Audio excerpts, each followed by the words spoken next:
Welcome to the Money Answer Show with host Jordan Goodman. Whether you are starting out, deep into your retirement, or somewhere in between, the Money Answer Show has the know-how to help you. Now here's your host, Jordan Goodman. Welcome to the Money Answer Show. This is Jordan Goodman, your host. My guest for the first half hour is Neale Godfrey. She is the president of the Children's Financial Network, author of 27 books, including one we're going to talk about a bit today, which is called Money Doesn't Grow on Trees. Her website is nealegodfrey.com. Welcome to the show, Neale. Thank you. It's great to be here. Just give us a little bit of your background. You've been doing this for a long time, but kind of the history you've had in helping children and family do better with their money. Well, when I was president of the First Women's Bank, I watched women be uncomfortable handling their own money. And I did some research and found out that it was because we never taught them anything as children. So I had two little kids at that point, Jordan, and I went to look for books to teach my own kids about money. And this was in about 1985. And there were no books to teach kids about money. So my then 3-year-old daughter said, "Mommy, why don't you write the books?" And I looked at her, and she saw the look on my face that said, whoa, whoa, whoa. I know how to be a bank president. I don't know how to write books. So, of course, she said, "Oh, you're afraid, aren't you, Mommy?" So, being the great mother I was, Jordan, I crouched, established eye contact, and said, "No, I'm not afraid." So I wrote the first book to teach kids about money in the United States. So that's how I got started with my own kids. Tell us a little bit about the Children's Financial Network. What does that involve, and how can people be involved in it? What can they get from interacting with it? Well, basically, I help people to be comfortable with the money side of their life and also to be able to raise financially responsible children so that someday those kids are going to be able to be out on their own. And I have a website, nealegodfrey.com, where people can go on and talk about the different life stages that we go through with money, and of course talk about raising financially responsible children, so that I give them tips and tools to make sure that the life they design is the one that they want and that they're going to be able to afford themselves. How are things different today as far as raising kids and money than back in the mid-'80s when you had your own children? Well, unfortunately, a lot of it has not changed. Our kids are still born with the I want syndrome if they see something they want it. But what is different is social media, is instant gratification, is the idea that they can see anything, click through to anything, and really know not only what's happening all over the world, which is positive, but also it adds more peer pressure when you've got social media and the kids are wearing the coolest thing and there's instantaneous information about all that. So you also talk about parents and how they should kind of relate to each other as well as their kids. Why do couples often fight about money? Well, actually, couples fight more about money than they fight about any other thing, and it's actually the number one cause of divorce. And when I was doing Oprah, I worked with her for 4.5 years on air and did 13 shows, and we kept doing show after show after show about financial infidelity and all these issues surrounded around money. Unfortunately, for a lot of people, money is life's report card, and therefore we come into the world with certain preconceived notions about money. And most of us are born with a financial personality. You're basically a saver or a spender. And if you don't happen to find that exact partner who looks at money the same way you do, you know what? You're going to be in for some trouble. So you're saying that a marriage is better to have two savers or two spenders, or is it better to have one saver and one spender to kind of balance each other off? If you can communicate, it is perfect to have a saver and spender.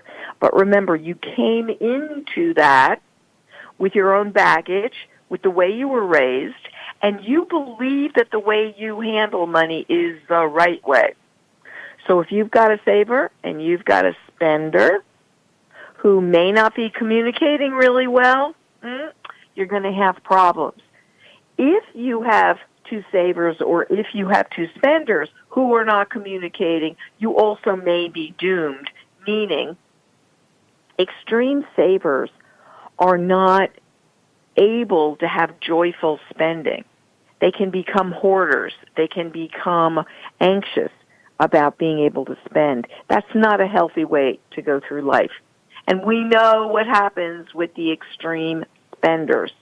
They get trouble, and they start out in trouble. So that's not healthy either. You do want a balanced financial personality, really right in the middle, where you can have healthy saving, where you set your goals, but joyful spending. So what are some specific ways to improve communication around saving and spending decisions with a couple? They're supposed to have budgets together. What are some specific things they can do, and particularly if they have different styles? They have to sit down and, number one, decide on their goals. The big thing is, what do we want as a couple? And decide that together. And it may be a house.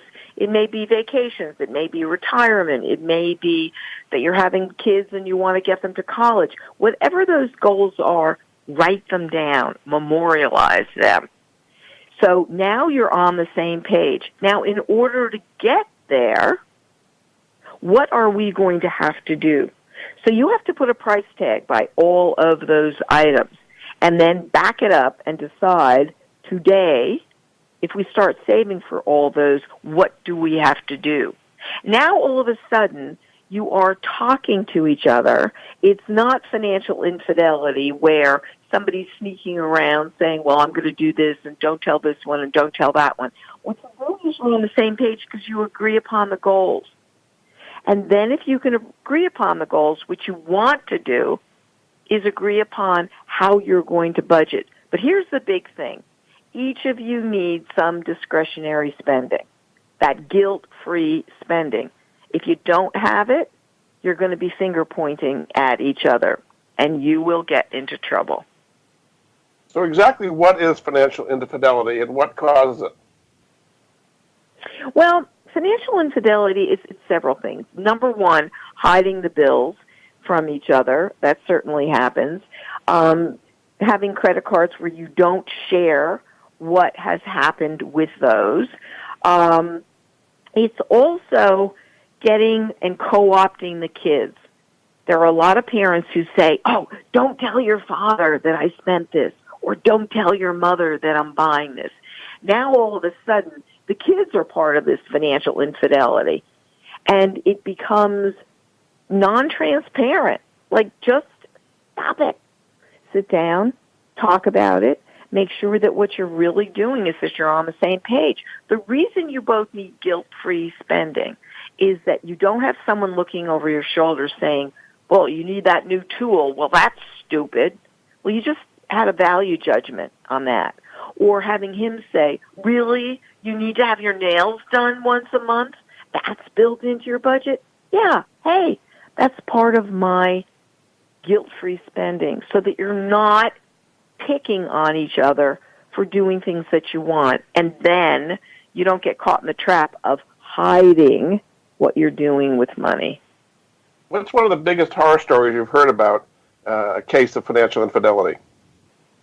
Well, I had, for me anyway, the biggest horror story was on Oprah. I was doing B-roll, and as you know, that's the background information that you do before you get on the live show, and they cut that, what we call B-roll, into the live segment. So I was sitting with a young couple. They had a 2-year-old child, and her little cute overspending. She liked to buy cards and glitter and things like that for people. I mean, we're talking seriously $20 a month. Okay, but that was her little thing, and she hid it from her husband. So I was going down, Jordan, building a budget for the two of them, and I said, are these all the budget items that are on here that, that you have responsibilities for. Is there anything else that you've left off? And he sat there and he turned to me and he looks in the camera and he said, well, yeah, I've got another item, but I never told her about it. Before we got married, I had an illegitimate son, and I'm paying my girlfriend money each month for this child. And I just sat there with my mouth open. It was like, this is when you decided was a good time to tell her about this? I freaked out, Jordan. She started crying. She got up and ran out of the room. And the cameramen were looking at me like, all right, now what do we do? So I would say that was the biggest one of financial infidelity that I've ever faced. So how do you save a relationship when you have that kind of situation? Well, frankly, I ran after her because we were in a hotel, and I didn't know she was going up to the top floor to jump out of the window. So I had the director go with me upstairs because I was like, this is above my pay grade. I don't know what to do. So I sat down and I talked to her, and I said, tell me, would you need a little time out right now, or what? Tell me what you want. And she said, no, I want to save this relationship, but I don't even know what to do with it. I said, all right, sit here. I ran back to him, and I sat down with him and did mention to him that this was not necessarily something that was a great time to bring it up. And, of course, he said to me, well, you asked the question. Okay, then. Anyway, what I did was, which was very interesting, I brought them back together and had them talk about the emotions that they felt during this huge infidelity, but that their end goal was to work this out together, and that she was also ultimately willing to help take on the economic burden with this child. But her deal was she wanted to meet him, she wanted to know him, she wanted him integrated into their life together with their new child. So she was amazing during this whole process, frankly. He was like a deer caught in headlights. I don't think he knew what happened to him. But he obviously wanted to be able to be honest with her, but had no ability to. So part of this is sitting down with a counselor. I'm not a counselor, but I turned into one that day. And working out, again, what are your goals? What do you want for this marriage? What do you want it to look like? Do you want secrets or you don't? Yeah, very good. All right, we're going to take a break. This is Jordan Goodman of the Money Answer Show. My guest for this half hour is Neale Godfrey. She's the president of the Children's Financial Network. She's the author of 27 books about personal finance. Her website is nealegodfrey.com, spelled Neale, Godfrey.com. We'll be back after this. Welcome back to the Money Answer Show. This is Jordan Goodman, your host. My guest for this half hour is Neale Godfrey. She's an expert on personal finances with children and families. Her website is nealegodfrey.com. She's the author of 27 books on these topics. What we'll talk about today a little bit is called Money Doesn't Grow on Trees. Neale, welcome back to the show. Thank you. Great to be here. Tell people a little bit more about what they can find at nealegodfrey.com and how they can become a member of your network. Well, I'd love you to go on nealegodfrey.com, and you can, for free, just join, and then you'll be part of this group of people who want to talk about different money issues at different life stages, starting from, when you're raising children all the way through your own issues of getting your first job, being a millennial, facing those things, deciding you want to have a family. Maybe you were stuck in the sandwich generation, taking care of your kids and taking care of your elderly parents. And then as you move on, looking at retirement and looking at those other money issues that we all have to face. So there's also a subscription that you can join to raise financially responsible children, so you can just click on Kids and Money. Very good. Let's talk about some of the issues you bring up in Money Doesn't Grow on Trees. One of the things is an allowance. What are some general rules about setting up allowances for kids at different ages? it's really important to incubate the kids to start learning about money issues while they're still in the nest. And our kids are born with the I want syndrome. And the only way that we can teach them that you get money is by earning it. There's no entitlement program out there. They have to earn their money by doing chores. So what I do is there are two types of chores within any household.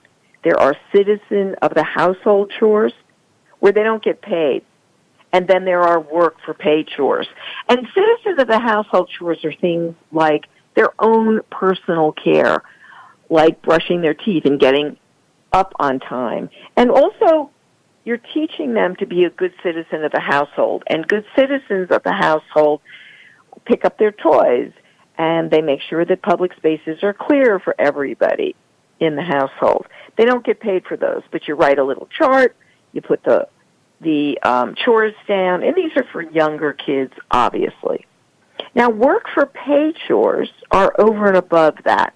And again, you get a chart and you list the chores. What I'm trying to do is teach these kids the life skills that are necessary to run a household. So you do them at different ages.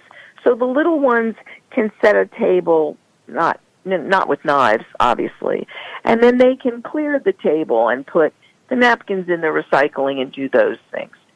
And for the older ones, they can learn to dust and vacuum and do the laundry and learn recycling and the garbage, all those chores, so that they're taught before they leave the nest. And what I do is I pay them a weekly salary. And the deal is they have to do all their chores to get their money. And then I teach them how to budget that money. Yeah. As you say, they're brought up with wants. How do you teach them to separate wants from needs when they approach what they want to buy? Well, what I do is I actually play games with the kids. And I do it when I'm in the car because they're a captive audience. So you've got the older kids kind of coaching the younger ones. And they start to learn the difference between a want and need. Like I'll throw out, hamburgers. And then somebody will say, well, you need food. You do. Do you need fast food? Well, no, you don't. Well, you need clothing.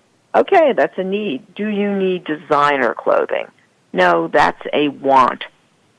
And it's fine for the kids to want stuff. They just have to understand that they have to earn the money to be able to buy themselves those items. That's all. You have a chapter on how to use the world as your financial classroom. What are some things that you mean in teaching kids about money in the real world? Well, what we do is we tend to shield kids from the real world of money. In fact, the only thing our kids ever see us do with money, Jordan, is they only see us spend it. They don't see us save.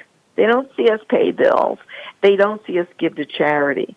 So part of the budget is to get them involved in how the real world works. So I tell parents, get 4 clear plastic jars and label them. First jar is the charity jar. And I make sure that 10% comes off their allowance that they've earned to go into the charity jar. And you can tithe at church or do tzedakah at temple or give, for a charity that you feel strongly about and get the kids involved in that. Then the next jar, the next 30%, is instant gratification. They worked hard. They get to spend some guilt-free money, just like we talked about with the financial infidelity, where no one's looking over their shoulder. But you set the overall parameters. If you don't want them to have chocolate, they don't get chocolate. But when you're in the grocery store and they're saying, I want this, you say, did you bring your quick cash? The next third is medium-term savings. You're teaching them to push off instant gratification and save for something larger.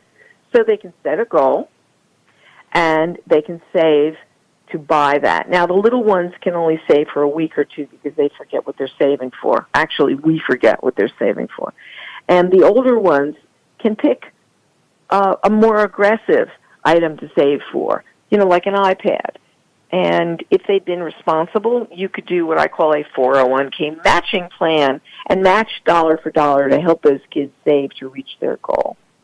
And then the last third is long-term savings. That's the money that goes into their college fund or something that's longer term. Now, I know you're going to say, does a 3-year-old understand the concept of long-term savings? And the answer is absolutely, positively not. Well, and does a 10-year-old understand the concept of long-term savings? Absolutely, positively not. But I would also contend that the adults in America don't understand the concept of long-term savings. So wouldn't it be great if we could start these little ones on a habit when they're young? Yeah. And that's what I'm doing. You've also got a chapter on what parents need to tell kids about their own finances. It's probably a big secret in many cases. What are some things that the parents should be telling the kids about their own finances? Well, it is always a big secret. And my whole thing is you need to do Welcome to Planet Earth with your kids. Don't expect them to magically understand how bills work if you've never involved them. So I have a bill-paying game. When they're about 10 or 11 years old, I have you sit down at the dining room table with your bills and with, if you want, you can make it real visual in terms of paying yourself in dollars, or you can just do it on the computer with the kids and sit down and let them understand, okay, here's what I get paid, and here's what goes to taxes, here's what goes to mortgage or rent, here's what goes to the car, here's what we pay for utilities, on and on and on. And college savings and my retirement, and let them really, really see. And here's what goes to credit cards, guys. Now, as a family, let's think of ways we could reduce some of these bills and get the kids involved in money-saving activities. Indeed. Very good. So just summing up, what kind of difference does it make in children's lives if they get this training early compared to the way most people who have none of this before they get out of the household? Well, first of all, it's never too young and it's never too old. So if you haven't done this, you still can start. And on my website, I talk to you about how to start them at different ages. That's number one. So don't get discouraged. And number two, we know that only 10 hours of financial literacy training can have a profound effect on kids. And that may be teaching them to go on a budget. That may be teaching them to have a summer job or to pay taxes or to start some budget for themselves. So we know we can have that effect. So why wouldn't we do it? And why wouldn't we work together to raise financially responsible children so they grow up with a happy and healthy attitude toward money? Very good. Well, thanks so much. My guest for this first half hour has been Neale Godfrey. She's the president of the Children's Financial Network. She's the author of 27 books on these topics of personal finance and family dynamics. The one we talked about today is called Money Doesn't Grow on Trees. You can find out more about her at her website, which is nealegodfrey.com. Neale spelled Neale, Godfrey.com, and you can join as a free member on that website. Thanks so much for being on the Money Answer Show, Neale. Thank you, Jordan. This was great. Thanks so much. We'll be back after this.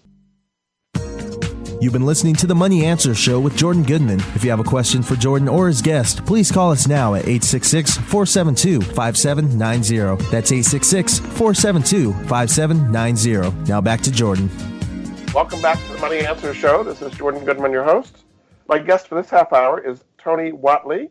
He's the president of 365driven.com and author of a new book called Side Hustle Millionaire: How to Build a Side Business That Creates Financial Freedom. Welcome to the Money Answer Show, Tony. Hey, Jordan, thanks for having me on, and I can't wait to share some value with your awesome listenership.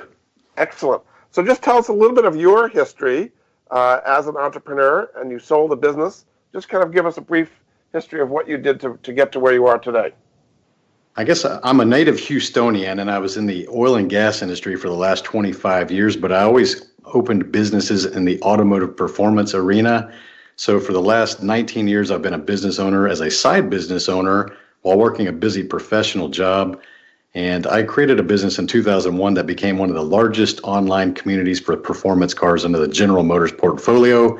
Had about 160,000 members, registered members on that site, mostly advertising revenue, had some national racing events around that. And 6 years later, we sold that for a multiple seven-figure exit.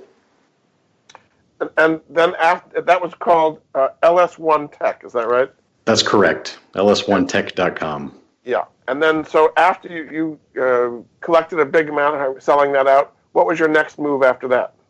I did a spinoff. I used to have a side hustle within a side hustle. I used to be selling high-end custom-made wheels for cars, average ticket around $5,000 a sale type thing. And that was something I did while I was running LS1 Tech. But I decided once we sold it, they didn't want any part of that. So I basically started Deviate Motoring. And I've had that about 12 years now. So selling high-end wheels online, drop ship type business model, very little time requirements. To give your listeners ideas, about $800,000 in revenue per year, working about 15 minutes a day. Great, very good. So this is the side hustle world we're in, where people are doing Uber and they're doing Lyft and Airbnb and lots of things where they're doing things in addition to their primary jobs. Why has that got such momentum now? I think that a lot of times with the corporate jobs, we fall into positions that do not give us creative outlets or maybe not as much responsibility or leadership opportunities as we would like to be able to handle. We get told that we had to wait in line for that promotion or wait in line for the next thing. And you start to look down the stream or upstream of where you're at, and you look at your supervisor, maybe their supervisor, maybe they don't really necessarily have the income or the lifestyle that you desire.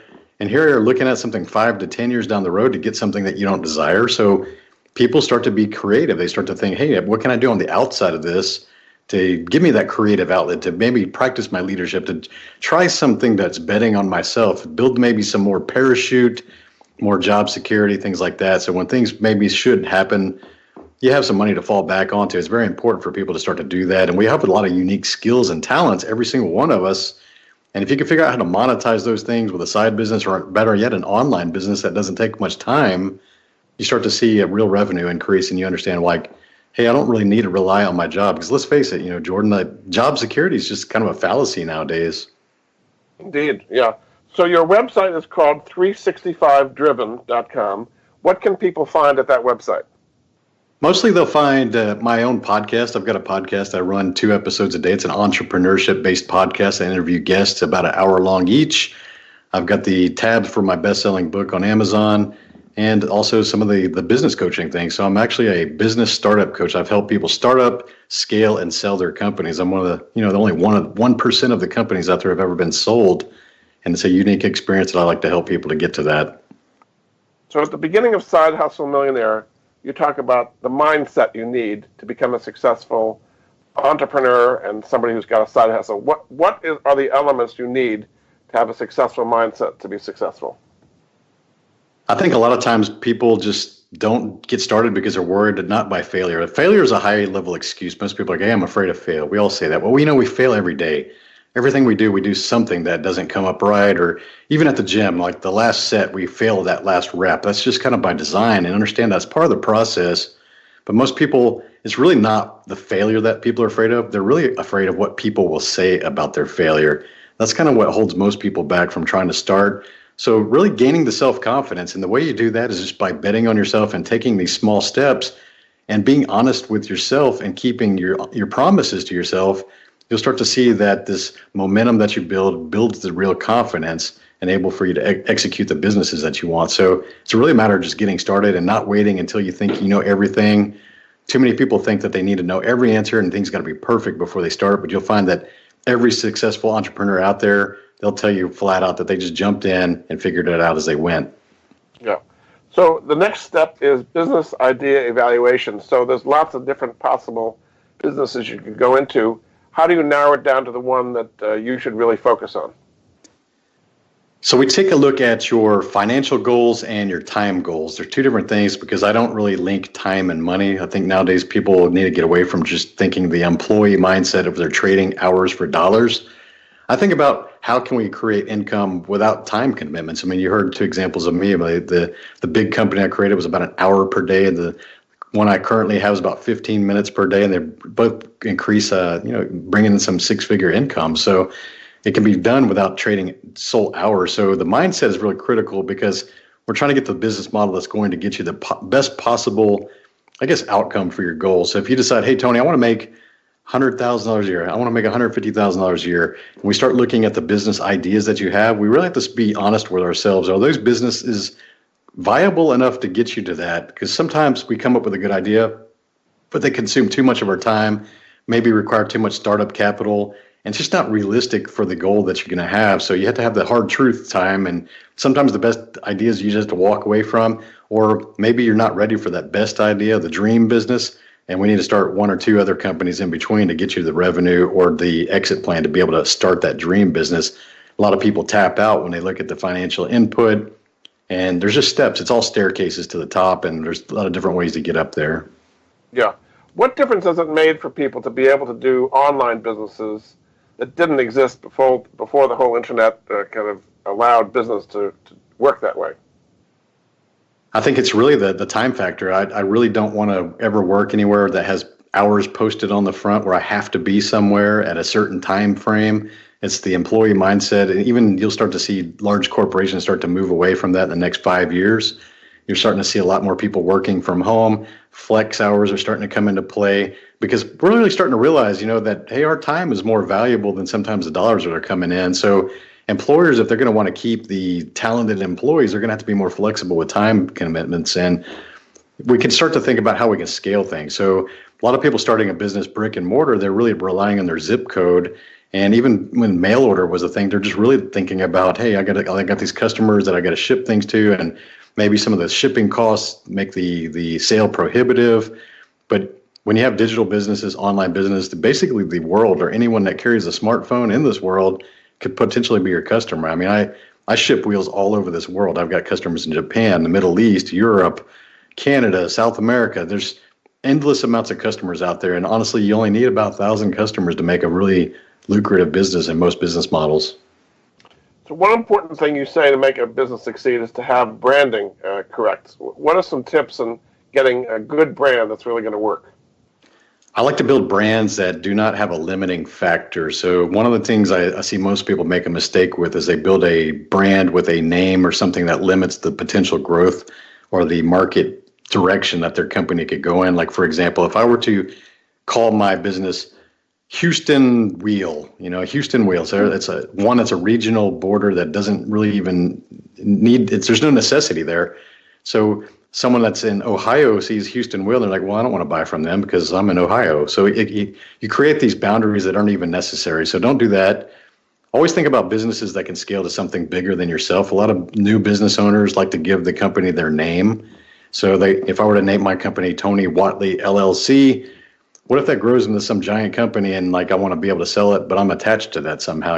For example, one of the big motivational speakers, Tony Robbins, he can't ever sell his brand because he is the brand. You know what I mean? So a lot of times people think about things too small. You got to be able to have a brand that can scale larger than you, and you never want to be the bottleneck in your company's growth. So I like to pick names that are just kind of vague that can be used to go where the market is going to tell you. Because sometimes you have a great startup product or a great startup service, and a couple months, maybe a couple years into it, the market is telling you, hey, we want you over here. You're doing this stuff better. We want you over here. And you have to have that flexibility built into your business model to shift to the direction that the market's telling you to go. But sometimes the name doesn't make sense. So a lot of these large corporations that are out there nowadays are based on acronym names that really had nothing to do with the original business that they started. Do you think that's a problem, that some entrepreneurs are not willing to change and adapt, and the marketplace is telling them to go a different direction? Absolutely. We see a lot of times ego kills a lot of businesses. So what would be maybe an example of that, where ego killed a business? Oh, man. If I would have studied, I could think of some names off the top of my head, but I could tell you that, 50% of businesses fail within the first 2 years. That kind of gives you an idea. And even from the 50% that are still around, not all of them are profitable. There's a lot of companies out there losing money those first 2 years. So understand that you just have to be able to be flexible. And I think that's important nowadays. We can have a best business model, the best intention, especially when we're trying to go into what they call blue ocean strategies and things like that. We're trying to create our own niche, but sometimes the market responds differently and they're like, hey, we want you over here. You're doing this better product. And can you do this? Like sometimes the side dish that you created actually becomes the main course. Yeah. Is it possible? I mean, people are brought up to be employees for the most part. That's the way the school system is set up.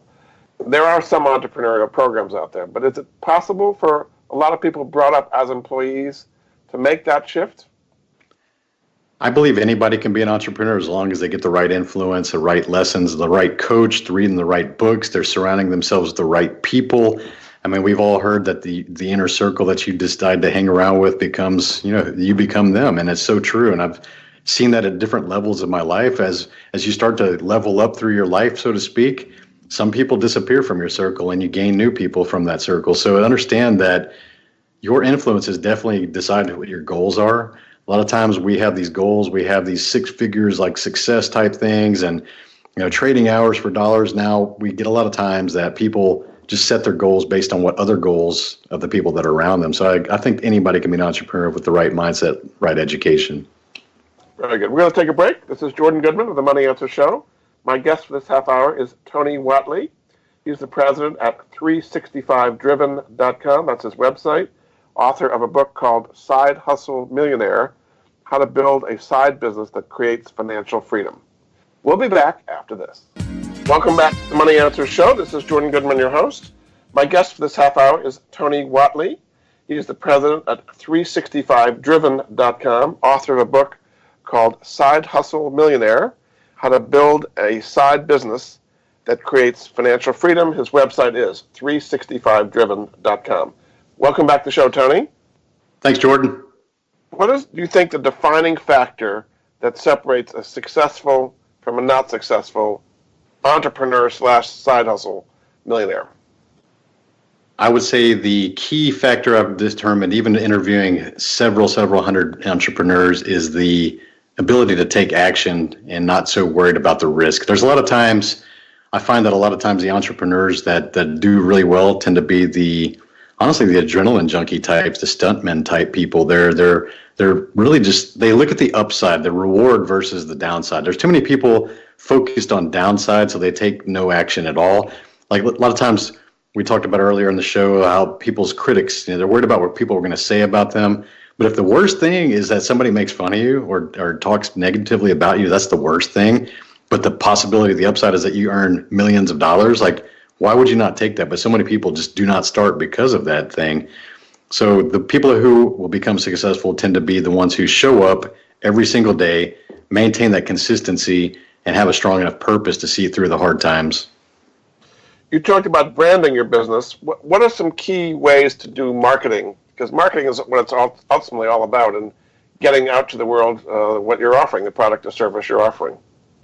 Well, I've seen, I guess, for the last 20 years, a lot of shift happening with the marketing side. Back when I started my first company, there was no social media. So the things that we have, Instagram, Facebook, even LinkedIn, Twitter, all these different social media platforms didn't exist 10 years ago. So I had to start companies from cold calling and just cold emailing initially. That's how we built the first company, the very successful one. The social media aspect has really changed the marketing and branding things altogether nowadays, and it's a different dynamic. And you'll find a lot of people still have the old style belief where they're trying to put ads in front of eyeballs. It doesn't work so well on social media nowadays. You have to be more present. People like to do business with those who they recognize, they like, and they trust. And there's no better way right now than doing live videos and video formats, but it can't be about your product. Nowadays, when you're creating something or you're selling something, it's really about building a personal brand or around a brand that's entertaining people, educating people, or inspiring people. Those three things, those three factors in a video are going to have the most organic reach and most paid reach that's going to entertain people, educate them on some product or do things, because we got to get away from just sticking product in people's face and talking about product. It's really about adding value and teaching somebody something, and then they go, hey, what does this person sell? And then they go do the reverse, and they find out what you sell, what services you offer, and then if they like you or they need you, then they're going to do that business with you. So it's kind of an indirect marketing now, works a lot better on social media. Yeah. A lot of people worried about getting funding for a new business of some kind.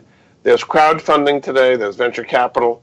What are some ways, and you talk about this in your Side Hustle Millionaire book, that people can get funding to get their business to the next level? I would say that money is like number two, well, actually number three. I would say the number three excuse common among entrepreneurs is like, I can't get started because I don't have the money, Tony. And one of the hard truths I had to share with them, that not everybody likes to hear the answer to this, but I tell them, hey, you not having money is not the problem. It's you not doing what it takes to get more money is the problem, because you can actually do a lot of different things to build the startup capital. When I started my company, I was working 3 jobs. I had a full-time job and 2 part-time jobs. Doesn't sound luxurious. It doesn't sound, desirable by any means, but that's the way it was. And I was willing to do what it took to start it. So a lot of times people think it's not the money, but it's not the willingness to do what it takes to get the money that really is the problem. But other than that, you can borrow. I mean, friends, if you've got a good enough reputation and you can borrow from friends and family, hopefully you can have home equity loans that are out there. You can, bet your house, so to speak, sometimes. You can sell some of the assets that you may have, or maybe just do some house clearing. You may have thousands of dollars of stuff, most people do, laying around their house that they can just get rid of to try to start something. Because honestly, an online business does not take that much money to start up. If you have $500, you could probably start an online business today, especially with some of the sites like Shopify and different places like that.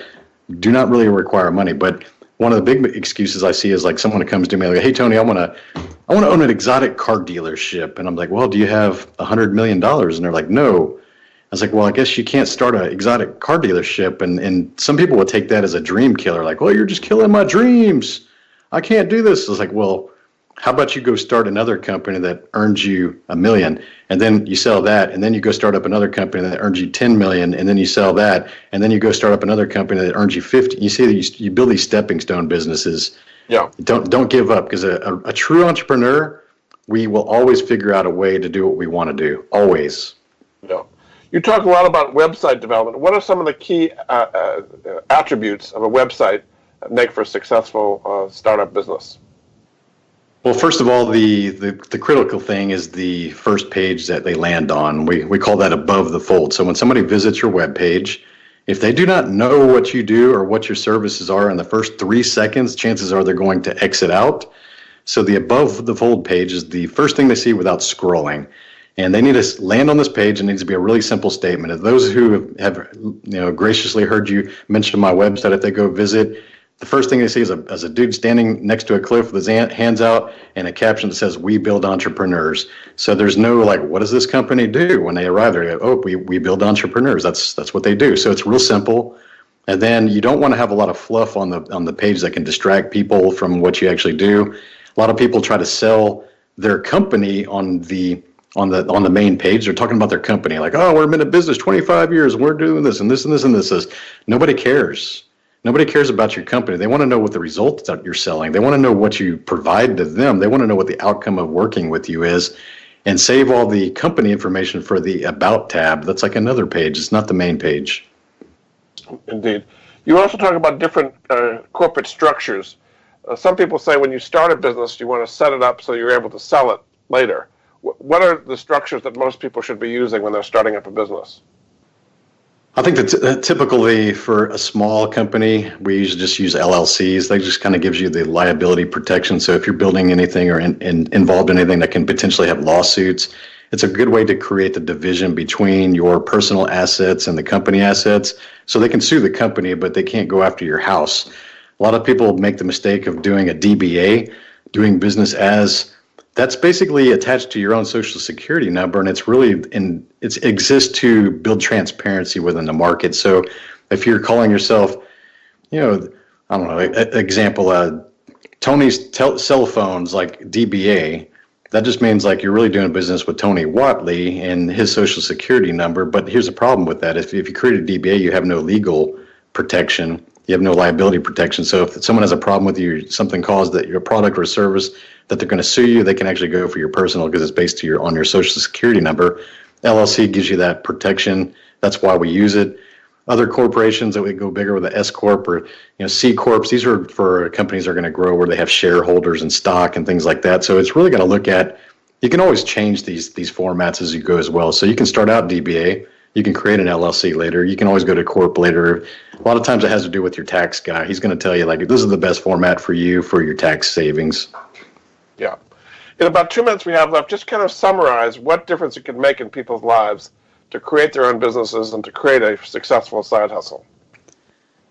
I would say the unspoken thing that doesn't really get mentioned much about business ownership is the level of confidence that it brings to the table, even as an employee. So here's the thing. When you work in a corporate setting, most employers out there tend to use your paycheck as kind of a leverage type thing, and they do threats. They do these things. They kind of keep you in your place, and you feel like you're not being treated right, or maybe you feel like you're underpaid or underappreciated. And a lot of times they go, hey, we need you to come in on the weekends, and you don't really have any confidence to say no because you're worried about your paycheck. They're always just kind of using that as the bait or the leverage to keep you doing things. Because let's face it, most people are paid just enough to really tolerate what they're doing. They're not really happy with what they're doing. They're just tolerating it, and they pay you just enough to tolerate it. So if you want to build a business, you're going to gain a level of confidence where people are not going to be able to push you around at these kind of things. When you can walk around the corporate world with a parachute, knowing that you can earn and pay your bills without them, you're going to have a different level of confidence, and it's going to reflect in everything you do. And that's not saying being arrogant or cocky.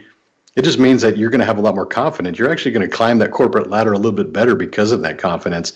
And that's one thing that I would say that's not spoken so much well in the side business type format. Very good. Well, thanks so much. My guest this half hour has been Tony Whatley. He's president at 365driven.com, and that's the website you can go to, 365driven.com. His book is called Side Hustle Millionaire, How to Build a Side Business That Creates Financial Freedom. Thanks so much for being on the Money Answer Show, Tony. Hey, Jordan, thanks for having me. And if anyone's ever got any questions, you know where to find me. Absolutely. Well, thanks so much. We'll be back next week with another edition of the Money Answer Show. Goodbye for now. Thank you for joining Jordan Goodman and the Money Answer Show. If you have a question for Jordan, please visit his website at www.moneyanswers.com. And be sure to tune in every Monday at 12 p.m. Pacific Standard Time right here on Voice America Business. See you next week.